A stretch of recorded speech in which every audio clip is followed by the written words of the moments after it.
Kas ir neirologs? Tā ir hibrīda specialitāte, kurā ir apvienota otorinolaringologu un neirologu pieredze un zināšanas, sekojošu simptomu kā reibonis, troksnis ausīs, līdzsvaru traucējumi, pilnumsajūta ausīs, atpazīšanā un ārstēšanā. Tā kā šie stāvokļi ir nepatīkami, tas ir viens no biežākajiem iemesliem, kāpēc cilvēks vispār apmeklē ārstu. Lai visefektīgāk un visātrāk varētu jums palīdzēt, ir vispirms jāsaprot iemesli šiem stāvokļiem, kas visbiežāk ir saistīti ar problēmām iekšējā ausī. Neirologa konsultācijā mēs saliekam kopā puzli no jūsu stāstītā, respektīvi anamnēzes, objektīvām izmeklēšanas metodēm, tā skaitā dzirdes un līdzsvaru aparātu pārbaudēm. Šī problēma bieži vien ir komplicēta, bet visbiežāk tomēr tā ir problēma iekšējā ausī, un tai ir savi risinājumi. Un šie risinājumi ir sekojoši. Tā var būt medikamentoza ārstēšana, vestibulāra aparāta trenēšanas vingrinājumi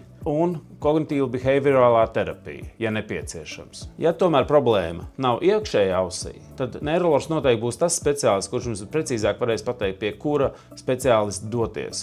Respektīvi, tas varētu būt kardiologs, neirologs, psihiatrs, endokrinologs, reumatologs vai arī kāds cits specialitātes ārsts.